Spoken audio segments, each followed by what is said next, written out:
Thank you, Dr. Adams. Well done. You read it just like I wrote it. I appreciate your invitation. Thank you for your leadership. I want to thank you all for coming. Particularly want to thank the panelists who are here. We're about to have a discussion about how a community college can change people's lives in a positive way. How we can use our community college system to help people who want to work gain the skills necessary to find jobs in what is a changing economy. Before we get there, I do want to say a few comments now that you're stuck here. First, it's great to be in Toledo, the home of the mud hens. I've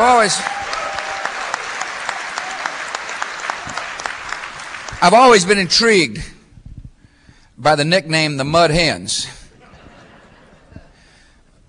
I'm glad to be in the presence of two members of the United States Senate who actually hitched a ride on Air Force One. They endured a rather long speech last night, then got on the airplane and endured another speech.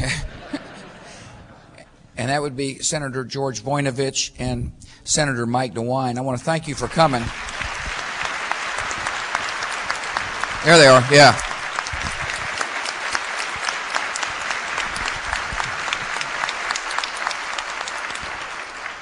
I was talking to George about what we were going to do here today. He said, you know, when I was the governor, I recognized the role of community colleges in job training, and I want to give George credit where credit is due. He was a pioneer in making sure that the curriculum of the community college system in Ohio was relevant to the needs of employers and potential employees. What we're really here to talk about is something that George Voinovich started, and I'm grateful. That tradition, by the way, is being carried on by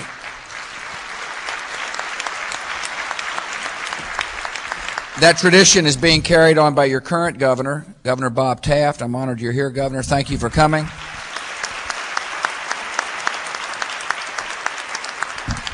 I appreciate Paul Gilmore. Congressman Gilmore is with us today. Congressman, thank you for coming. He was quick to point out that Owens is in his district. I'm quick to point out you better take care of Owens. He's doing a fine job, Congressman. I appreciate you. And you are. And you are. We got a lot of local officials here, mayors, and appreciate you coming. We got members of the school board who are here, trustees of this important college. I want to thank you all for being here. Last night I had the opportunity to address the nation. I talked about a lot of subjects that were on my mind. One of them, of course, is that we still fight the war on terror. I just want to assure you that I understand my most important obligation as your president is to keep this country secure and strong. And we got a lot of good people.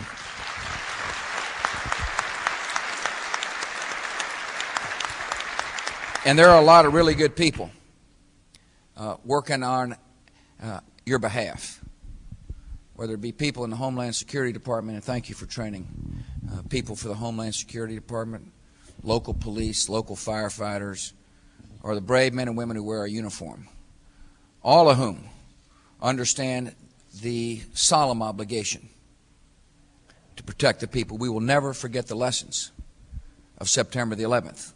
We will stay on the offensive. We will win the war on terror and make sure that America is secure and free.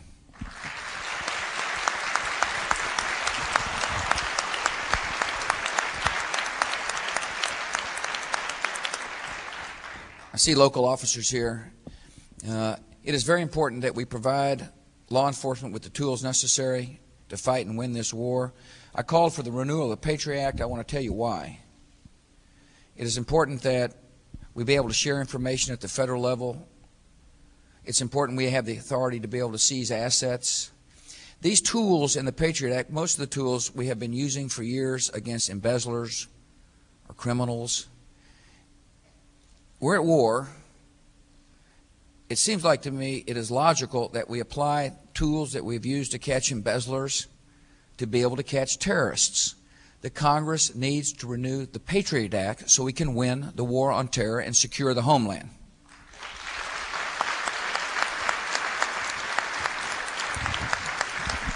I also reminded the people that we've been through a lot in this country, and particularly when it comes to the economy. Just a brief recap, we've been through a recession. That means 3 quarters of negative growth, which means people get laid off their jobs. We had a terrorist attack which affected the psychology of the country. It really did. It changed foreign policy, by the way. When you see a gathering threat, we can no longer ignore it and hope it goes away. It also said to America that, you know, we can be hurt by an enemy that hates us. And it affected us. It really did. We had corporate scandals. I oftentimes talk about the need to usher in a period of personal responsibility. If you're a CEO in corporate America, you're responsible for telling the truth to your shareholders and your employees, and we pass laws to make that abundantly clear. And then we marched to war. We took gathering threats seriously, and we dealt with them. The world is better off without Saddam Hussein and the Taliban. But all that...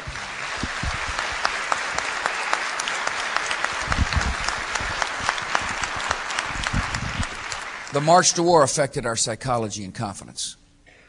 It is hard to be optimistic about the future when you turn on your TV screens and say America is marching to war. War is not positive. War sends the signal that there will be uncertainty. We're now marching to peace. But we overcome a lot. And it's important for our citizens to remember that. We overcame it, in my judgment, because we properly stimulated the economy by letting people keep their money, and now we're growing. Nationwide, this economy is strong. Housing up, inflation's low, interest rates are low. We had good exports the last quarter. New jobs are being created. I mean, last month on the exports, things are happening. I fully recognize in Ohio there are still troubled times. The manufacturing sector here is sluggish at best, and therefore people are looking for work. People who could rely upon a steady job in the manufacturing sector are hoping to be able to realize their hopes by finding work elsewhere. There are some things we can do to make sure the Ohio manufacturing sector is strong. One is to make sure our trading partners understand we expect there to be free, but the playing field needs to be level. That we expect countries like China to understand that trade imbalances doesn't mean that says that the trade is not balanced and fair, that they got to deal with their currency. We also need an energy policy, by the way. If you rely upon manufacturing to have a vibrant job base, you got to have an energy policy. Manufacturers need to have a reliable source of energy. We're too dependent on foreign sources of energy. We got public policy that makes it difficult for Ohio's manufacturers to say we got a reliable source of energy. We've run up the demand for natural gas. We haven't had a corresponding increase in natural gas. It's hard to keep people working when your energy bills are going out of sight. We need an energy policy. I called on Congress to pass one, and they need to get one to my desk.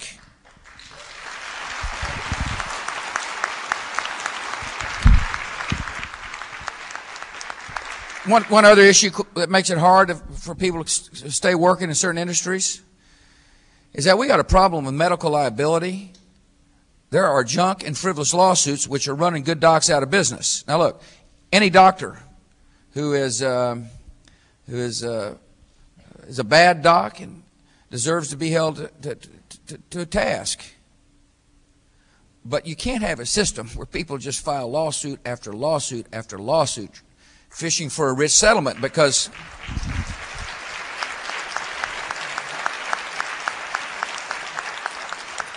what that's going to do is it's going to run up the cost of health care and drive good docs out of business. And that affects the ability for employers to keep people working. Congress needs to pass medical liability reform now. These are some of the ways to make sure the manufacturing activity of this state remains strong. But the truth of the matter is there is job growth in other sectors. And therefore we better have a system which is able to be flexible enough to help people who want to work find a job, to match willing worker with willing employer. And that's what we're here to talk about very quickly. The first stage to make sure workers are trained is to make sure our public education system does its job. The No Child Left Behind Act is challenging what I call the soft bigotry of low expectations. We're raising standards. We're trusting local people to make the right decisions. But we expect every child, not just a few, but every child, to learn the basics of reading and math. Like I said last night, I'm going to repeat here, the days of just quitting on kids early and shuffling them through our public schools is over.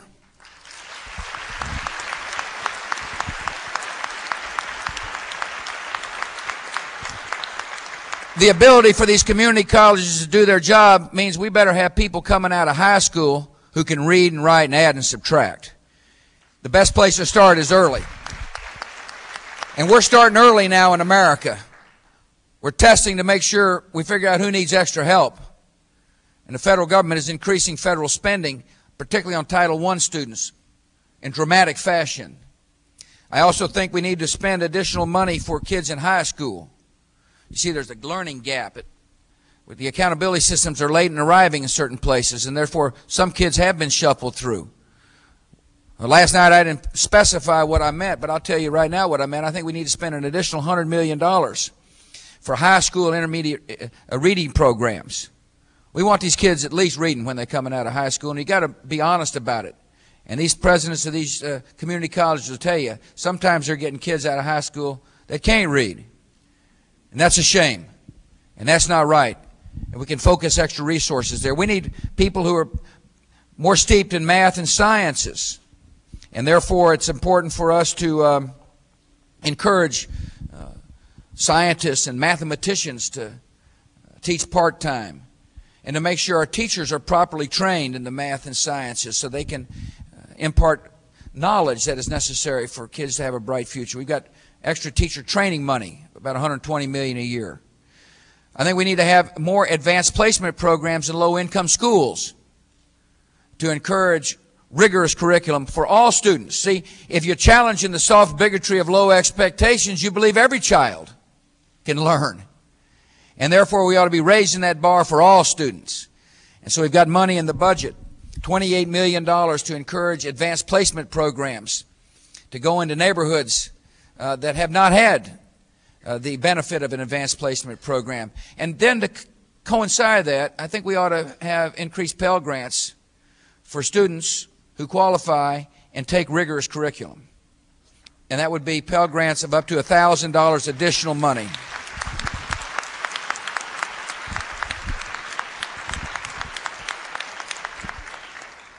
What I'm telling you is we're focusing on people who can achieve the great promise of our country. We're not going to quit on anybody. And we're going to make sure the community college system does its job. As you know full well, particularly if you're a trustee of the community college, that most of the money is local money, but the federal government can help, particularly when it comes to job training. The President talked about the job training initiative I talked about last night. It's $250 million of direct money to help on these programs which match workers with employers. There's no better place to do that in the community college system. The community college system is flexible. The community college system is local.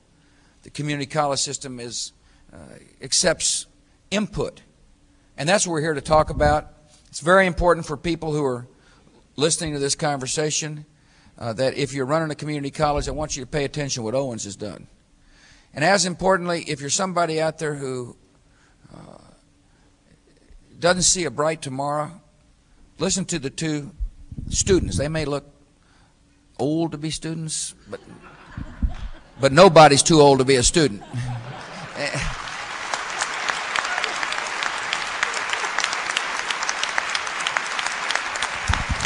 Let me, why don't we, you heard from Dr. Adams. I don't know if you want to elaborate beyond this, Dr. Adams. I thought your explanation about what your community college is doing is great. It should be clear to people when you hear the number of students being trained for work. 18,000, I think you said, is the reason I'm here. And you got 18,000 people coming through here who are better skilled to meet the jobs being generated in this part of the world. and if you want to elaborate on that, you can. She also told me a lot about nursing, by the way. We got a nursing, yeah, there you are. Nursing shortage, 40,000 students. How many, anyway. Well, at Owens, we have over 40,000 students that we serve annually, but we have one of the largest associate degree nursing programs in the country. And within that program, we do fill that need for the nursing shortage, and there's very high demand for the health careers. We have many health careers programs, Mr. President. In addition to that, in our workforce development area, we do many programs that are state-of-the-art for specific professions, everything from our Caterpillar program and our John Deere program to our Integrated Systems Technology program that you referred to, Mr. President. And certainly one of our biggest opportunities right now for service is to emergency services personnel. Our Homeland Security Center that we are going to be breaking ground for very soon will build on 3 decades of experience with emergency services training. And this will serve that need not only for that workforce, but that workforce that serves our communities. Yeah, I appreciate it. The guy who's responsible for making sure the curriculum actually adjusts and doesn't say stuck. What you got to worry about if you're in the local community, you got to ask this question to a provost: are you flexible? In other words, if somebody shows up and says, we got a demand for jobs, will the community college adjust? Used to be in the old days when they held governors to account as to whether or not we were meeting workforce requirements. It didn't matter what job you trained somebody for. All that mattered is you train them. So I'm sure this didn't happen with Voinovich. It might have happened with me. You go out and train 1,000 hairdressers for 50 jobs. But everybody said, you did a fine job. You're training a lot of people. The key is to train people for the work which actually exists. No better place to do that than in a community college. That's why we're spending $250 million to encourage that. Paul Unger's with us. He's the provost. Fancy word for the guy responsible for making sure it works. And he is. Yes, Mr. President, change is the norm in our community college, not the exception. Flexibility is also the norm and not the exception. And we work closely with our local one-stops. We work closely with business and industry. We have technical advisory committees made up of practitioners in the field, company representatives who advise us on what curriculum they need. What should students have as skills when they graduate to matriculate directly into the workforce. We work very closely with business and industry, and we take a lot of pride in identifying those needs, developing that curriculum, and implementing it as quickly as possible to fulfill a need in the workforce. Yeah. See, I hope everybody listened to what he just said. He said, we take input. Sometimes institutions of higher education don't take input and miss opportunity. Owens takes input because they're willing to listen to the people on the front lines of hiring, making the hiring decisions, for which I'm grateful. Jim Gilmore is the coordinator here of the Skilled Trades Technology and Integrated Systems Technology programs. Why don't you tell us what that means, what a coordinator does, and just tell me what you do. Coordinator is a fancy word for the guy who does a lot and gets no credit. And gets no credit. No, actually, the scope of my responsibility in the program is to get these people in to come in who might be laid off or dislocated, or anybody who might be interested in education in general, and put them into a program that suits their career goals. So I do some career counseling and some advising to the students. I work very closely with the one-stops and their personnel there to get the people to come in and get them into something that fits them. The other part of my position is to work with local area business and industry and find out what those needs are. What are they looking for? And if they have an opening, to put those students with those companies and match them up. How do you do that? In other words, if some person out there says, I need to hire 5 new people, how does that person get in touch with you? How does what are you looking for, Mr. President? Or the equivalent of you? Yeah. Well,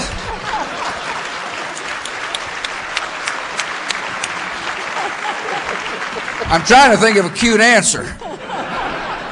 The quiet ones are Let's dangerous. See, the quiet ones are dangerous. That's right, yeah. I don't need a new wife, fortunately. I'm married really well. In my position, companies will usually seek us out and ask us specifically, we are looking for people with these skills. For example, a company might say, we're looking for maintenance people, and we need our maintenance people to have skills in hydraulics, pneumatics, electronics, PLCs. And they might come to me and say, do you have somebody in mind, or can you put me in touch with the placement service, with anybody that would have an idea of what Owens and Owens students have to offer. And most typically we'll put them in touch with our placement service, the Wood County's placement service, or Lucas County, or whatever county that company happens to reside in. And we match those people up to find them the right job. So it's a two-way street. Good job. Here's the thing that he talks about one stop. Let me tell you what that means. That means there's one place at the local level where somebody looking for work can go to try to find a job. That's what that means. And there's a lot of opportunities around the country at one stops. It's one of the interesting innovations which government put in place in the past decade to make sure that people are able to find a job. They can find help there. They can find counseling services. Better to explain the one shop than me is Ruth Larrabee. She is the director of the Wood County Department of Jobs and Family Services. Would you please tell everybody what a one-stop does, what your day is like, what, here in the community, is people looking for workers, what do you see and what do you hear? Thank you, Mr. President. And I'd like to acknowledge first that Senator DeWine was really the main crafter of that bill that gave us one-stops in the country, and we really appreciate that. I didn't mean to skip you. There I was talking about Voinovich the whole time, and DeWine pops up. Excuse me. Well, at the One Stop, what we try to do is make it as easy as possible for folks who are looking for jobs or retraining, and they don't need to know what agency does what. It doesn't really make any difference to you when you're looking for a job or looking for training. What you want to know is where to get some help, and that's what we make very simple at a one-stop. We have many partner agencies in the community who participate in that one-stop service, that one-stop system with us. And specifically, we also listen to what we hear from our local Wood County Workforce Policy Board, which includes employers, members of labor unions, education, and we listen to them about what they're hearing out in the county about what kind of employees they're looking for and how we can provide services better. We are doing recruiting for this wonderful IST, Integrated Systems Technology program here at Owens. It is the latest tool in our toolbox as of this year that enables us to provide some real hope for folks who come in, have been laid off from their job, and are looking for a new skill which will provide some security for them where they won't be laid off in the future. And this Integrated Systems Technology program with Owens has really provided that light of hope for individuals who come to us who are laid off. We work very closely, as Jim said, with the community college, with Owens. We really have shared the work that we do. We've been working for a long time together so that we don't have to run people all over. And so when someone comes in and is interested in getting a job that has this kind of training, we do some basic career inventory assessment with them, and we do some basic math and reading skills assessment so that we know that they can cope with what they need to cope with in this kind of program. And if they don't have those yet, that they can get some help in getting those through some tutoring or other classes. Once we've done that, and they're interested in the Integrated Systems Technology program, we refer them on to Jim and his staff here at Owens, and they do some aptitude assessment with them and introduce them to the lab and the technology and answer questions about the curriculum. And then once they've decided that that's what they want to do, then we set up a training account with Owens so that their tuition can be paid and those related costs, such as books and lab fees. And so that's how it works with One Stop. Just in terms of one kind of program we work with. Well, thanks. I appreciate you sharing that with us. You heard me talk about statistics, and they're good. I mean, there's no doubt things are getting better, and that's positive. There's no doubt the economy is changing because of technology, and that's interesting. It makes for great, interesting opportunities. But one of the things we've got to recognize in our society is technology races through the economy. Some people could conceivably are being left behind because of the skill sets, and that we welcome innovation, productivity increases. These are all positive for labor stability, higher wages, better opportunity. But this country of ours must also recognize that the workforce needs to be constantly trained to stay up with the technological advances. And two people to best talk about that are with us today. Students, people who are not satisfied with falling behind, people who have found that there's opportunity and are willing to seize it. I was teasing Becky publicly, of course, here. But I did so with pride in my voice, I want you to know, because she has struggled. And here she sits with a bright future. And so I want you to share your story with us, Becky. She's a good soul who's got... And I told Becky coming in here today, I said, there's people just like you, Becky, who are probably watching or may be watching, who just got to know that because of what you have done here at Owen, they got a shot too. They've got an opportunity to improve themselves. So let her go. Thank you, Mr. President. First of all, this is thoroughly a joy to be here this evening. And Owens College is one of the most fantastic places for a learning experience. I was working as a quality technician at a factory. I had been there 4 years. And due to downsizing, I lost my job. I was laid off, along with many other people. And after about the first couple of months of looking for a job, I realized I didn't have the skills that most employers are looking for now. So I, after talking to several people, decided to go out and visit our Wood County One-Stop Job and Family Services, where I learned about the Integrated Systems Technician. I wasn't real thrilled about going back to school because I've been out for a while and I wasn't really sure I could do it. But they have some of the most fantastic instructors. And just for example, they have an instructor, Mike Santar, and I hit a stumbling block when it came to algebra. I just looked at it. I did not get this. I really just wanted to walk out. And he was so great. He reached over and just calmed down. He says, we're not here to let you give up. We don't want you to give up. We will help you get through this. And because of these teachers, I have continued with this program, and which I hope to graduate from here within the next 2 to 3 months and get out there and get a better paying job, and one that I won't have to worry about losing. They pay your tuition and books, don't they?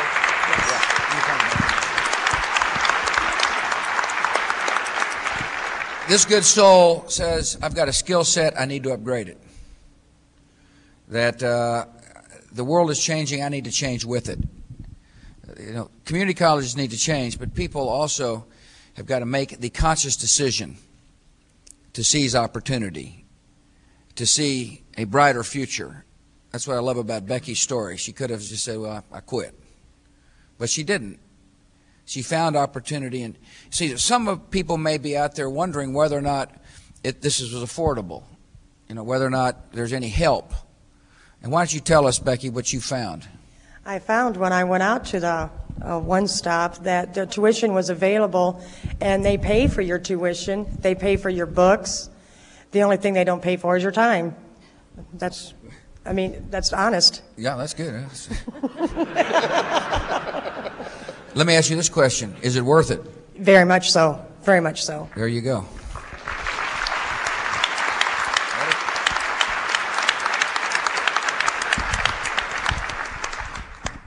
The other living example of what is possible when people make up their mind to improve themselves and seek opportunity, and the local community provides those opportunities, is Mike. Mike Potter's with us. He's a pretty one down there on the end.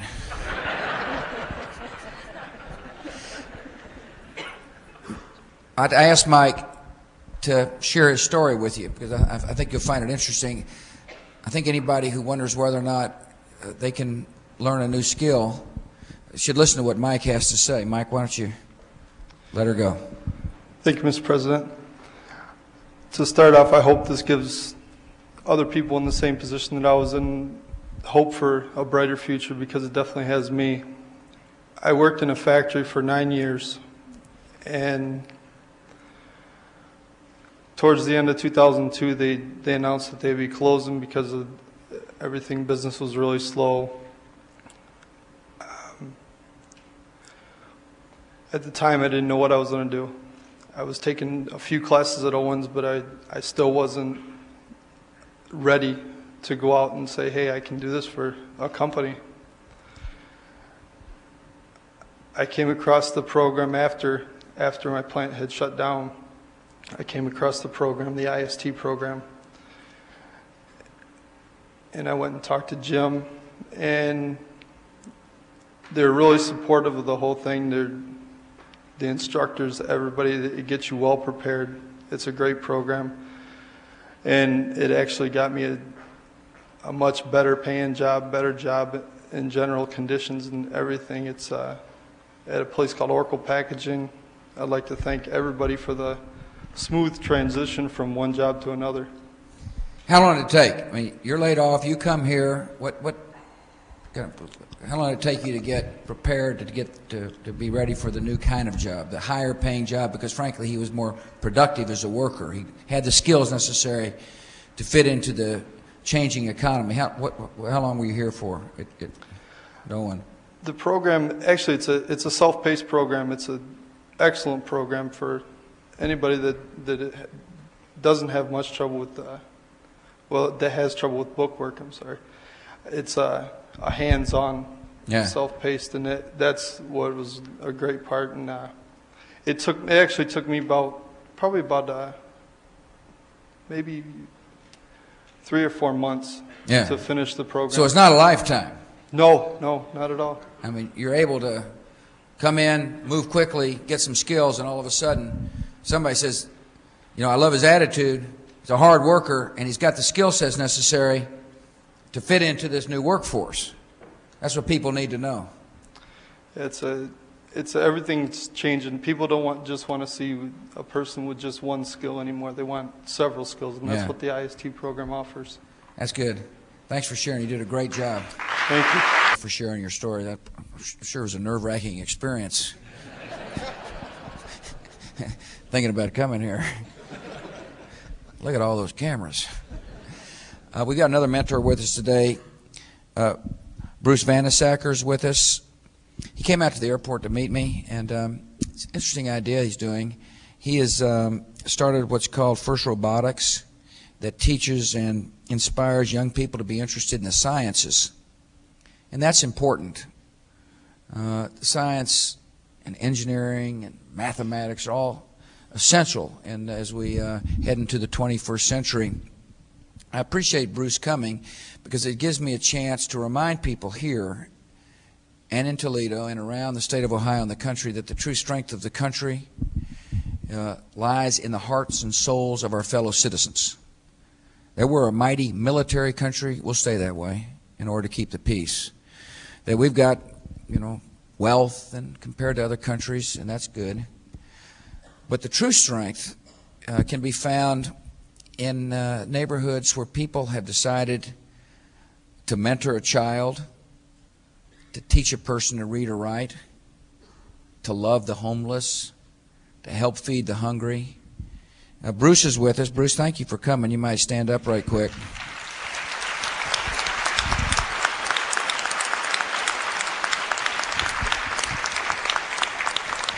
He happens to be interested in science and robotics, but really what he's doing, when you think about it, is mentoring a child. This country is prosperous. We're going to be more prosperous, but we don't want anybody left behind. No child should be left behind in the education system. No worker left behind because we haven't created a flexible system in order to put skills. Nobody who needs love left behind. Government can't make people love one another.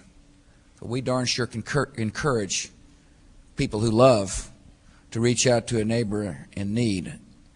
America can change for the better, one heart, one soul, one conscience at a time, and I call upon you to be a part of the army of compassion to help make this community and this state and our country one of hope for every single citizen who lives here. It's such an honor to be here today. I thank our panelists for what I have found to be an interesting discussion. I hope you have as well. And thank you all for coming. May God bless you all.